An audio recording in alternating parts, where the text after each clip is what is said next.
بسم الله الرحمن الرحيم. الحمد لله رب العالمين، والصلاة والسلام على رسوله الأمين وعلى آله وصحبه أجمعين. أما بعد، بەڕێزان خۆشەویستان، بەردەوامین لە گەشتەکان لەگەڵ فەرموودە. گەشتێک لەگەڵ فەرموودە ئەم بابەتی ئەمڕۆ ئینشاءالله پێشکەشەکەین. یەکێکە لە بابەتە گرنگەکانی مێژووی فەرموودەی پێغەمبەر درودی خوای لەسەر بی. ئەویش کە بەڕاستی زۆر جار گومان دەخرێتە سەر مێژووی نوویسینەوەی فەرموودە و ئەوانەی کە بڵێن دژمنانی ئیسلام و دژمنانی سونەتی پێغەمبەر درودی خوای لەسەر بی و منافقەکان و ڕۆژهەڵات ناسەکان و تەنانەت یعنی زۆر کەس ئەوەی کە بڵێن بیکەت بە بیانوو بۆ ئەوەی هەر فەرموودەیەک بە دڵی نەبی ڕەدی بکەتەوە، زۆر جار ئەمە دەکرێتە گومانێک لەسەر هەموو فەرموودەکان، تەنانەت فەرموودە سەحیحەکانیش کە گوایە لەبەرەوە فەرموودە لە سەردەمی پێغەمبەر درودی خوای لەسەر بی نەنووسرایتەوە و تەنانەت دوای زیاتر لە سەدەیەک کە لە سەردەمی پێغەمبەر صلی الله علیه و سەلەم تێپەڕ بۆ ئەوجا فەرموودەکان نووسرایتەوە و چەند فەرموودەیەک و چەند ئەفەرێک دەکەن بە بەڵگە لەسەر ئەوە کە گوایە خودی پێغەمبەر درودی خوای لەسەر بی قەدەغەی کردبوو نوویسینەوەی فەرموودە لە سەردەمی خۆی. ئەمانە بەڕاستی زۆر جار بڵێن ئەم فەرموودانە دەکەن بە بەڵگەی خۆیان، کەچی خۆیان لە ئەساسەوە یعنی بەڵگەشیان هەر فەرموودەیە دەکەن بە بەڵگە بۆ ڕەتکردنەوەی فەرموودە. ئەمە خۆی لە خۆیەوە بەڕاستی منهەجێکی یعنی هەڵەیە، لەبەرەوە خۆ ئەگەر ئەتوو فەرموودە ڕەت بکەیەوە ئەم فەرموودانەش کە تو دەکەی بە بەڵگە هەر فەرموودەن، بۆچی ئەم فەرموودانە بەلاتەوە درستن و تەواون و بڕوات پێ هەیە، بەڵام فەرموودەکانی تر پێی ڕەت دەکەیەوە بۆ فەرموودانە. بۆیە بەڕێزان ئێمە باسی ئەم بابەتە دەکەین. طبعا ئەمەش یەکێکە لەو بابەتانەی بەڕاستی بابەتێکی فراوانە و تەنانەت خەتیبی بەغدادی لە یەکێک لە کتابەکانی خۆی بە ناوی تەقیید العلم هەموو ئەو فەرموودە و ئەو ئەفەر و ئەو ڕیوایەتانەی کە لەو بارەوە هاتووە هینایەتی چی ئەوەی بڵێن کە دەلالەتی ئەوە بگەینیتن کە پێغەمبەر صلی الله علیه و سەلەم قەدەغەی کردبوو، نەهی لەوەی کردبوو کە فەرموودەکان بنووسرێتەوە، چی ئەو فەرموودەکانی تریشی کە پێغەمبەر صلی الله علیه و سەلەم ئیجازەی دابوو، ئزنی دابوو، بەلکو لە هەندێکی فەرمانی بەوە کردبوو کە فەرموودەکان بنووسرێتەوە. ئەو جا لە کۆتایی بڵێن جەمع و تەوفیقێک دەکە لە نێوان ئەم جورە فەرموودانە. بۆیە بەڕێزان ئێمە طبعا وەکو باسمان کرد بۆ ئەوەی کە تەنیا چەند نمونەیەک باسەکەین، لەبەرەوە وەکو گوتم بابەتێکی فراوانە و ئێمە هەوڵە دەین لە هەر تەرەفێک چەند فەرموودەیەک. کەواتە ئێمە بەڕێزان دوو جور فەرموودەمان هەیە. کۆمەڵە فەرموودەیەک ئەوانەی کە پێغەمبەر صلی الله علیه و سەلەم نەهی لە نوویسینەوەی فەرموودەی کردبی لە سەردەمی خۆی کە دەلالەتی ئەوە بگەینیتن، بەڵام لە بەرامبەر ئەو فەرموودانە دەیان فەرموودەی ترمان هەیە کە پێغەمبەر صلی الله علیه و سەلەم ئیجازەی داوە و ئزنی داوە کە فەرموودەکانی ئەو بنووسرێتەوە. بۆی ئێمە هەر یەک لەو جورە فەرموودانە بڵێن چەند نمونەیەک باسەکەین. ئەو جا دێن باسی بڵێن معنای ئەو فەرموودانە و تێگەشتنی ڕاست و درست بۆ ئەو جورە فەرموودانە کاتی کە دژایەتیەک بڵێن اختلافێک ڕووی دەدە لە نێوان فەرموودەکان چۆن مامەلە دەبی بکرێت لەگەڵ ئەو جورە فەرموودانە. بۆیە بەڕێزان جارێک پێش هەموو شتێک ئەو فەرموودانەی کە پێغەمبەر صلی الله علیه و سەلەم نەهی لەوەی کردبی کە فەرموودەکان ئەو بنووسرێتەوە، طبعا وەکو زانایانی فەرموودەناس خۆیان طبعا زۆربەی زۆری ئەو فەرموودانە لاوازن، ضعیفن، احتیجاجی پێ ناکرێ، یان خەلەل لە سەنەد یان لە مەتندا هەیە. کەواتە جارێک ئەم فەرموودانە وەکو گوتمان زۆربەی زۆری بڵێن لاواز و ضعیفن، بەڵام هەندێک لەو فەرموودانە صحیحن. بابین قسە لەسەر ئەوانە بکەین. یەک لەو فەرموودانە کە ئیمامی مسلم ڕیوایەتەکە کە ابو سعید خدری رضا خوای سربی د جرته ولا پیغمبر صلی الله علیه وسلم که گویا اما قصه پیغمبر درود خوای سربی پیغمبر صلی الله علیه وسلم فرموی لا تكتبوا عني ومن كتب عني غير القرآن فليمحه. اما طبعا فرموديه كصحيحه كامام مسلم بمرفوعي روايتي كردوه بوي كقصه پیغمبر صلی الله علیه وسلم كبيغمبر صلی الله علیه وسلم ده فرمي چی ده فرميت کس هیچ شتك لمن نستوى هر شتكش اگر لا مني نويسي بيتوا هر كسك لغير قرآن بابصر توا. ام فرموديه برزان فرموديه كصحيحه كز نقولي لوناكا كإمام مسلم روايتي كردوه بلام تنانت خودي ام فرموديش يعني وكو بن حجر عسقلاني باسك ك قور زاناني حديث لمتقدمين رتيان كرتوا ام فرموديه بحكمي اويك ام فرموديه موقوفه نك مرفوعه كأما قصي ابو سعيد خدري نك قصي پیغمبر درود خوال سربي ولنيو او زانايانش امام بخاري ك ما مستي امام مسلم بوا خودي امام بخاري او فرموديه براجحك دليل موقوفه لبرا ودليل لبرا وروايتي مرفوع تنيا يكس روايتي كردوا بناوي همام ام حديثا بمرفوع روايات كرا وهرشي روايتي تري ام حديثه بموقوفي هاتوا ك وكو قتمان بقسي ابو سعيد خدري هاتوا واما راسترين وصحيحترين حديثه لو جوره فرمودانا فرمودي دوان برزان هر خدي ابو سعيد خدري بس بقسي خويده فرميت استأذن النبي صلى الله عليه وسلم في الكتابة فلم يأذن لنا. ايمد لقال كان صحابيك داوي اذن ما كان لبيغمبر صلى الله عليه وسلم بوي حديثه كان او بنوي سينوا بلام اذني ندى. طبعا ام حديثه امام مسلم روايتك وامش بلقيه لسروك امشهر قسي ابو سعيد خدري بلام باسي اودكت كاما داوما كرك بيغمبر صلى الله عليه وسلم بلين اذن ما بدا بلام اذني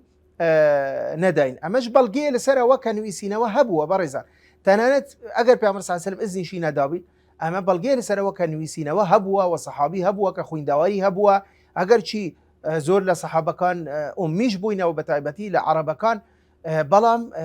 رجيكي زوريش لخلكي روشنبيرو مثقفو بلين اوانيكا خوين دواريان هبوكا دان نويسيوا فرمودي سيم برزان كبت يعني سي فرموده قتمان دينين لوانيكا دلالتي نهيه اوش فرمودي ابو هريره كدجير توا دفرميت كنا قعودا نكتب ما نسمع من النبي صلى الله عليه وسلم فخرج علينا دفرميت ما جارك لقل كان صحابيك دانش تبوين فرموده كان پیغمبر مان دنويسي و او جاء لنا كو پیغمبر صلى الله عليه وسلم هاتناهما فقال ماذا تكتبون سياري كرغوتي او چي خريكي چين چي دنوسنوا فقلنا ما نسمع منك يا پیغمبر اخوا اما او كلتو من بيستيا فرموده كان تو دنويسينوا فقال اكتاب مع كتاب الله فرموي اي ودتانويت كتابك كتر به الناس كتاب اخواك فرموده كان منن دتانويت لقل كلام اخوا القران كتابك كتر بهن آستي كتاب إخوة فقلنا ما نسمع قلت ما إما ولا تبان بيستيا فقال اكتبوا كتاب الله اكتبوا كتاب الله كتاب إخوة كلام إخوة قرآن بنوسنوا امحضوا كتاب الله كتاب إخوة كلام إخوة هلي بجيرن جياب كانوا لقال غير كلام إخوة الكتاب غير كتاب الله امحضوا كتاب الله ام فرموديه برزان فرموديه كجي اختلافه عندك لزانان بضعيفيان داناوا وقور زانان حديث لمتقدمين ضلين ام حديثه ضعيفه لبرا ويك لراويه كان كعبد الرحمن كري زيدي كري اسلم ضعيفه امام النسائي وامام احمد وامام الشافعي وابن حبان هميان بضعيفيان حساب كردوا هل لبرا وش امام ذهبي حكمي امام ذهبي لسر ام فرموديه دفرمت هذا حديث منكر دفرمت اما حديثك منكره بلام يكلا زاناني معاصر كشيخ شعيب الأرناؤوطة لتحقيق خوي لمسند إمام أحمد كري حنبل بصحيحي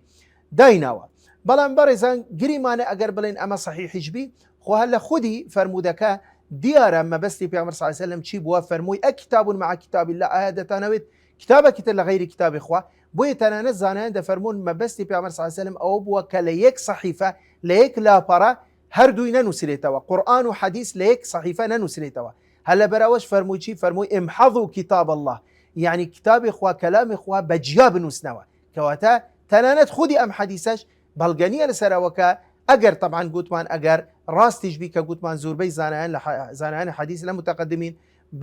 بلين ضعيفيان داناو بەڕێزان ئەگە بین باشە ئەمە گوتمان وەکو گوتمان کۆمەڵە حەدیثی تری زۆرمان هەیە وەکو گوتمان کتابی تەقید العلم ی خەتیبی بەغدادی ئەوەی بێوێت بگەڕێتەوە ئەم کتابە هەموو ئەو ئاثار و ئەحادیثی تێدا بەڵام وەکو گوتمان هەمووی زانایان حەدیث ڕەتیان کردەوە گوتیان ئەمانە ضعیفن تەنیا ئەم یەک دوو فەرمودەیە نەبی و بە تایبەتیشی فەرمودەی ئیمامی مسلم ئەوەی ئەبوو سەعیدی خودری دەجێرتەوە ئەویش کە ئیشکالی لەسەر وەکو گوتمان بەڵام ئێمە ناڵێن ضعیفە لەبەرەوە ئیمامی مسلم ڕیواەتی کردووە با مەرفوعیشە حکمیشی وەرەگرین وەکو مەرفوع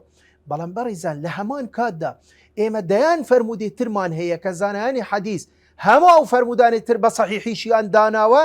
کە هەمووی باسی ئەوەمان بوو دەکەن کە لە سەردەمی پێغەمبەر صلی الله علیه و سلم سەحابی هەبووە پێغەمبەر صلی الله علیه و سلم ئیزنی داوە ئیجازەی داوە کە حەدیثەکانی ئەو بنووسەوە تەنانەت هەندێک لەو فەرمودانە پێغەمبەر صلی الله علیه و سلم ئەمری کردووە فەرمانی کردووە بۆ ئەوەی کە بنووسەوە ئیدی باشە خو ئەوانەش هەر فەرمودەن و بە تایبەتی زۆربەیان لە بوخاری و لە مسلمن کە هەمووشیان صحیحن کەواتە بۆچی تو ئەو فەرمودەیەک کە ئەگەر بە دڵت بی فەرمودەیەک بە پێی بوچوون و ڕەیەکەی توبی بە صحیحی و بە مەقبولی و بە وەری دەگری بەڵام فەرمودەکانی تر هەمووی بەلادەنی یخواوانەش هەر هەمووی فەرمودەن فەرمودەی صحیحنیش بۆیە ئێمە لێرەش بەڕێزان هەر وەکو نمونە چەند فەرمودەیەک باسەکەین فەرمودەیەک کە ئیمامی مسلم و بڵێن بوخاری مسلم ڕیوایەتیان کردووە کاتی پێغەمبەر صلی الله علیه و سلم لە فەتحی مەککە کە خوتبەیەک دەخوینی لەبوو بڵێن سەحابەکان کە ژمارەیەکی زۆر لە سەحابە لەو کاتە حزوری هەبوو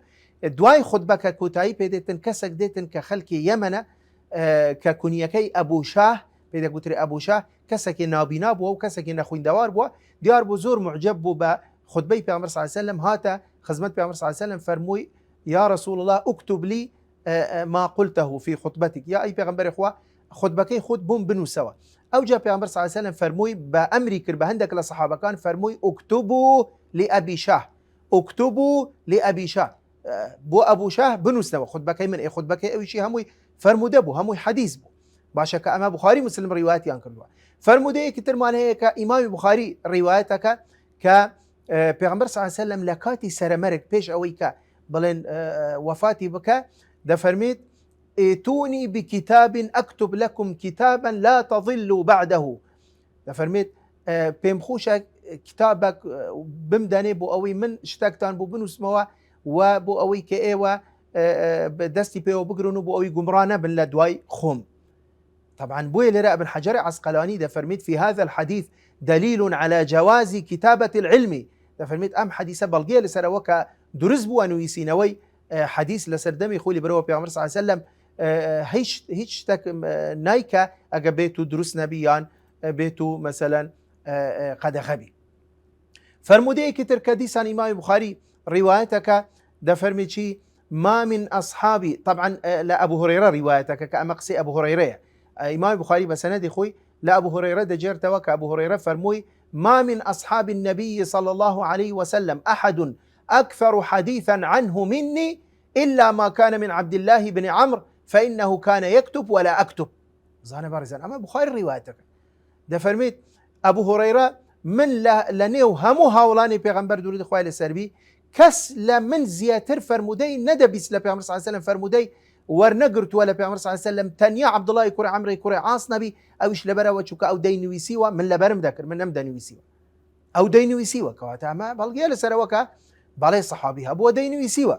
باشا خو اگر بلين ابو شاه كسكي نابينا بو اگر يكك بلي والله جاوا خوتان دلين نابينا بو نخوين دوار بو ابو بيغمبر صلى الله عليه وسلم بجائز زاني وقتي قيناك بو او بنوسنوا اخو عبد الله يكوري عمرو يكوري عاص نابينا بو نخوين دوارج بو كسكي خوين دوار بو كسكي چاو ساخش بووە ئەو جا پێغەمبەر صلی الله علیه و سلم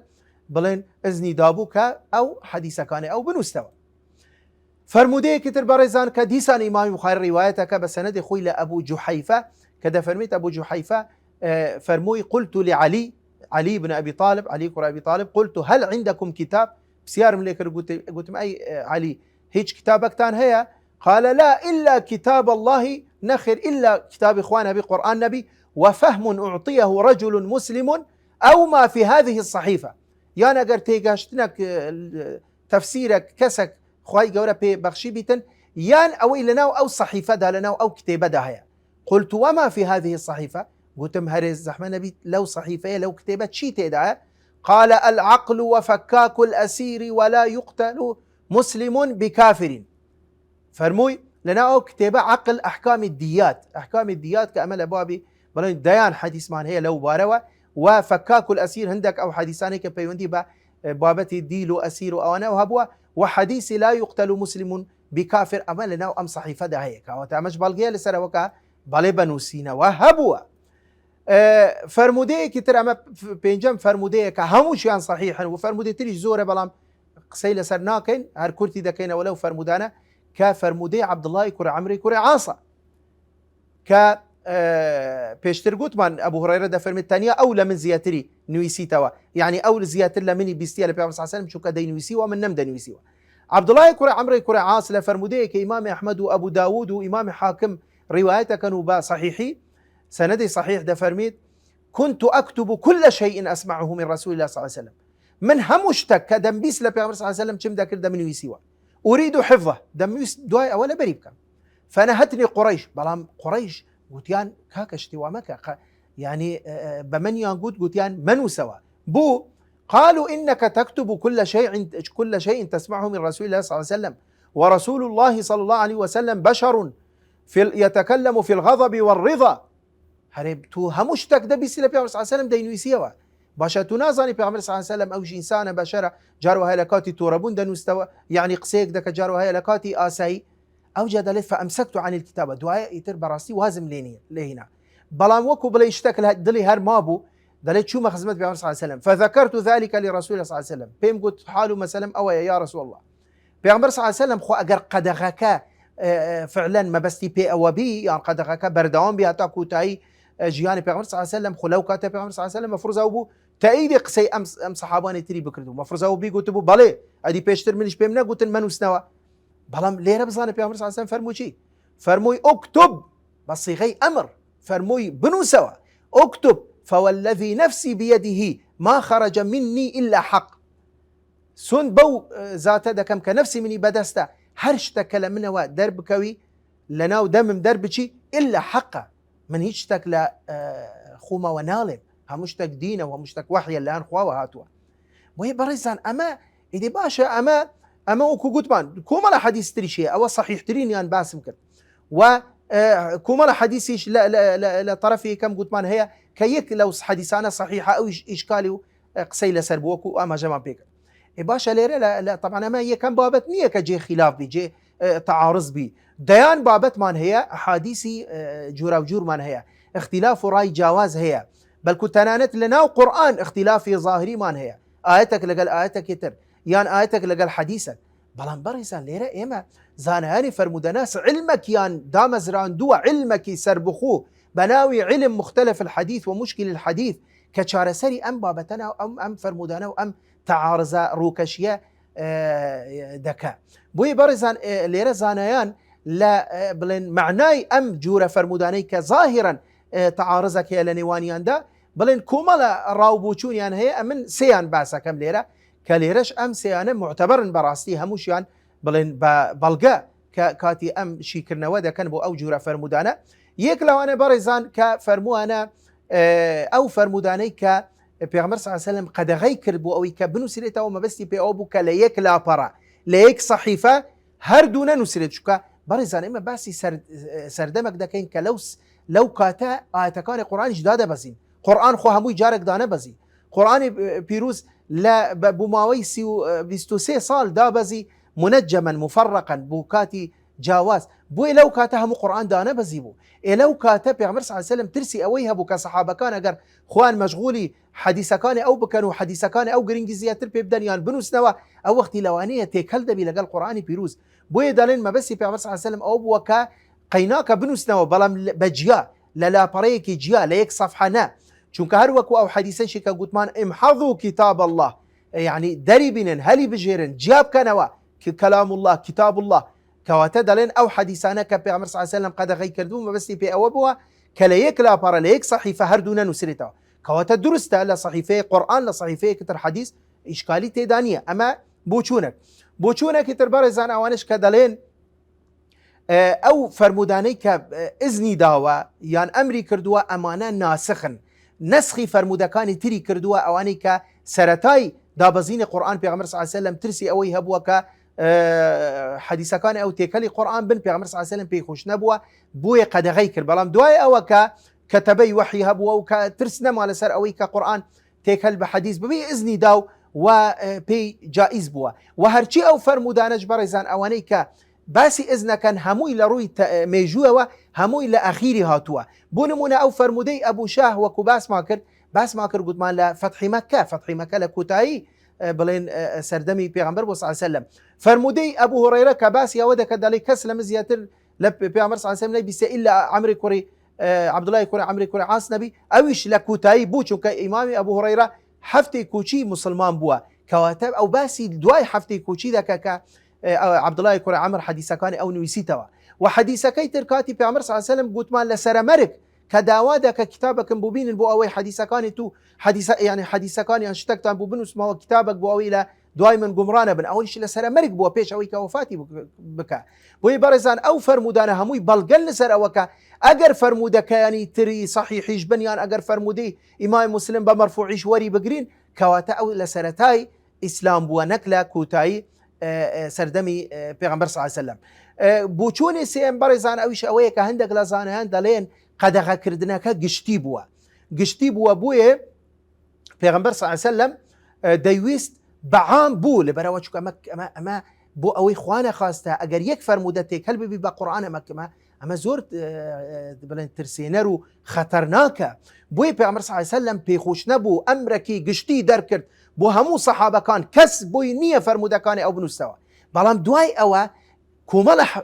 هاوڵانی تر کۆمەڵە سەحابی تر کە پێغەمبەر صلی الله علیه و سلم دەیناسین لە نزیکەوە دەیزانی کە ئەو سەحابیە وردە ئەو سەحابیە هەڵە ناکە ئەو سەحابیە با بڵێن جیا دەکەتەوە حەدیسەکان لەگەڵ فەرمودەکان ئەو جا ئیزنی خاصیدا ئەمەش زۆر ئاساییە زۆر جار مەسەلەن کەسێک بە شێوازێکی گشتی حکمێک دەرەکە دوایێ تایبەتەکە دەڵێ ئەم بەس فلان و فیسار و فلان نەبی ئەوانێ تر هەمووی دروست نییە بووان بەڵام ئەم چەند کەسە دروستە بوو ئەوان بۆیە کەواتە ئەمانە هەمووی بەڵگەن لەسەر ئەوە کە پێغەمبەر صلی الله علیه و سلم ئیزنی دابوو بۆ ئەوەی کە فەرمودەکانی ئەو بنووسرێتەوە ئەگەر عامیش نەبی ئەگەر گشتیش نەبی بەلکو بۆ هەندێک لەوانە بەلکو نەک پێی جائز بووە بەلکو هانی داون بەلکو پێی خۆش بووە بەلکو بڵێن فەرمانی کردووە بە سیغەی ئەمر پێیان فەرمووە بنووسنەوە بەڕێزان ئەوانە هەمووی بەڵگەی زۆر ڕوون و ڕاشکاون لەسەر ئەوەی کە فەرمودەکان بەڵێ ڕێژەیەکی زۆر نووسرا بووە بەڵێ کەس نەیگوتووە هەمووی نووسرایتەوە وەکو پێشتریش ئاماژەمان پێکرد بەڵێ کۆمەڵە سەحابی هەبووە اعتیمادی لەسەر حەفظ بووە حەفزی زۆر بەهێز بووە ئەو جاش جێڕایتەوە ڕیوایەتی کردووە گەیاندیتی فەرمودەکان بەڵاو بووە دوای ئەوە بە سەنەدی صحیح فەرمودەکان گوازرایتەوە بۆیە بەڕاستی ئێمە ئەگەر باسی حکمەتی ئەوە بکەین بەڕێزان حکمت چ بوو یعنی بوچی پێغەمبەر صلی الله علیه و سلم قەدەغەی کردیان نەهی لەوەی کرد کە فەرمودەکانی ئەو بنووسرێتەوە ئەگەر چی لەبوو فترەیەکیان لەبوو کۆمەڵە خەڵکێک بی ئەوەی حکمەتی یەکەم بەڕێزان وەکو ئاماژەمان پێکرد بوو ئەوەی کە بەڕاستی لە کاتی دابەزینی قورئان سەرەتای دابەزینی قورئانی پیرۆز کەلامی خوایە لەفزەن و مەعنەن قورئانی پیرۆز پێگە و پلە و مەنزیلەی حتمما بەرزترە لە سونەتی پێغەمبەر صلی الله علیه و سلم بۆ ئەوەی کە مسلمانان زیاتر خەریکی قورئان بن مەشغولی قورئان بن گرنگی بە قورئان بدەن قورئان لەبەر بکەن و هەوڵ بدەن زیاتر قورئان بپارێزن بۆ ئەوەی کە جیا بکرێتەوە بۆ ئەوەی کە تێکەل نەبی لەگەڵ فەرمودەکانی پێغەمبەر درود خوای لەسەر بی ئەو جاش بۆ ئەوەی کە هیچ کتابێکی تر نەهێنرێتە ئاستی قورئان وەکو لە حەدیسەکەی کە باسمان کرد ئەکتاب مع کتاب الله ئایا دەتانەوێت کتابێک بهینە ئاستی کتابی خوا بەڵێ سنەتی پێغەمبەر صلی الله علیه و سلم هەر وحیە هەر کەلامی خوایە هەر دینە هەر حکمی لێ وەرەگیرێ تەشریعە بەڵام کۆمەڵە فروقات و جیاوازی هەیە بەڵێ لەگەڵ قورئانی پیرۆز کە ئەمە بڵێن مەجالی ئێمە ئەوە نییە ئێستا ئێمە باسی لێ وەبکەین و خاڵێکی تر بەڕێزان لە حکمەتەکان ئەویش ئەوەیە بەڕێزان ئەگەر دقت بدەیت ئێمە باسی ئێستا ناکەین باسی ئەو سەردەمە دەکەین باشە گریمانە ئەگەر پێغەمبەر صلی الله علیه و سلم فەرمانی بکردبوو هەموو کەس بنووسەوە هەرێ هەموو کەس ئەو هەندە وەرەقەی بەدەست دەکەوت ئێمە کاکە نەک حەدیث قورئانی پیرۆزیش لەسەر پێستی ئاژەڵ دەنووسراوە لەسەر دار و لەسەر بەرد و لەسەر ئێسقان و لەسەر ئەو شتانە دەنووسراوە باشە قورئانی پیرۆز دیاری کراوە ژمارەی سوورەتەکان و ژمارەی ئاەتەکان دەکرێت کوو بکرێتەوە بنووسرێتەوە لەسەر ئەوە یان ئەو بڵێن وەرەقانە ئامادە بکرێ بەڵام ئەگە بکرێ ئایا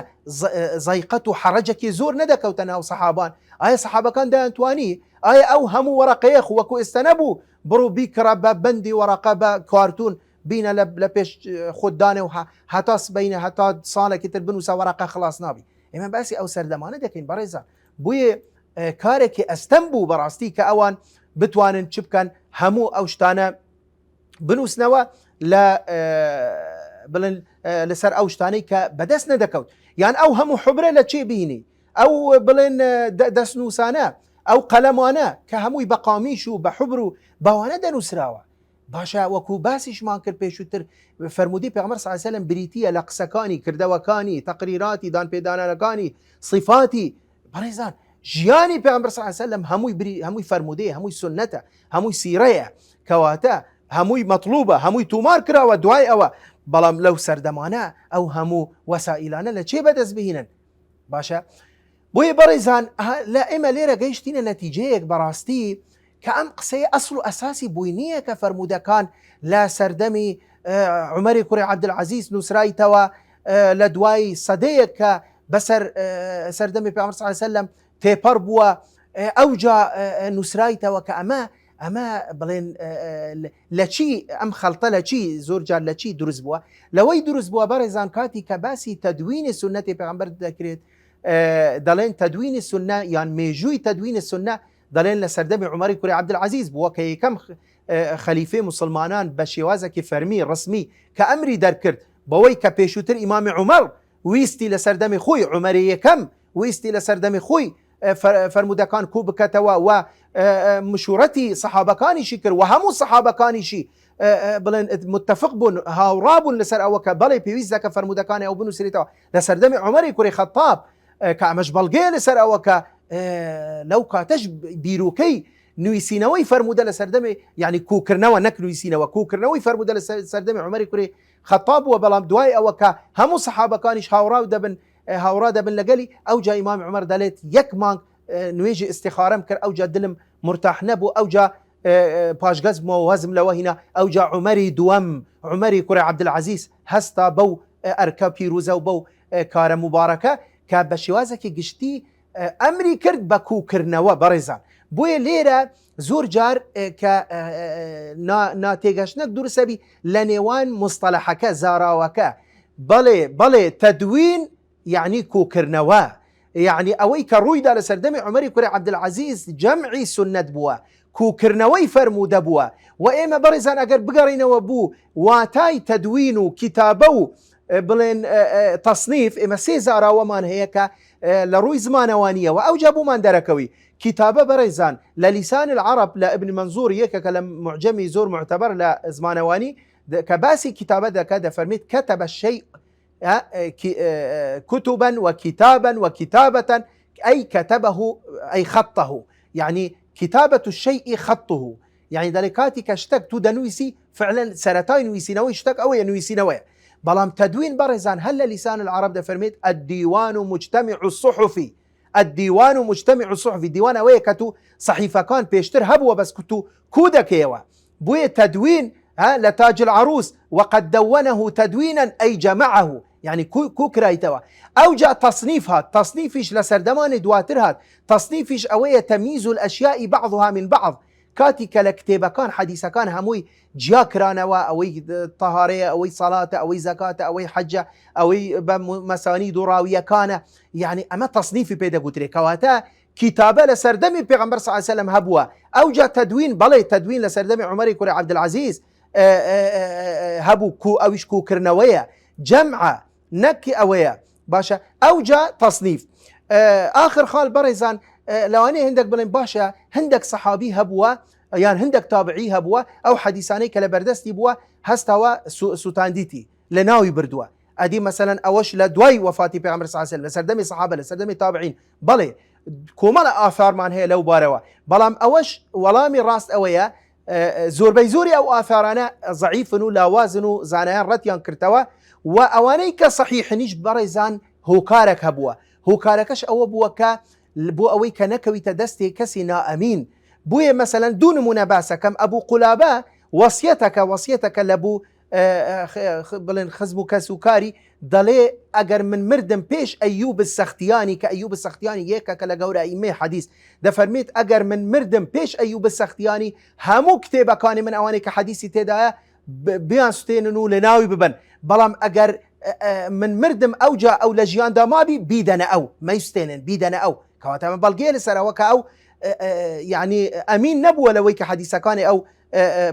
یعنی دەستکاری نەکرد. ئەیدی کوڕی قەیسیش لە قسەیەک پێش ئەوەی کە کتابەکانی خۆی لەناو ببە پێش ئەوەی کە لەناو ببە دەفەرمێت ئەخشا ئەن یەلیەها ئەحەد بعدی فیضعها في غیر موضعها. والله من دەترسم کە چ بکەم کە ئەو حەدیثانە بەڕاستی بکەونە دەستێ کەسێ نائەمین وجا لە شوێنی غەیری خۆی بەکار بهێنن، بۆیە بەڕاستی ناوەڵا من لە ناوی دەبم. یعنی ترسێ خوا وەڕع و ئەوە وان لێ کرد بەڕاستی کە چ بکەن کە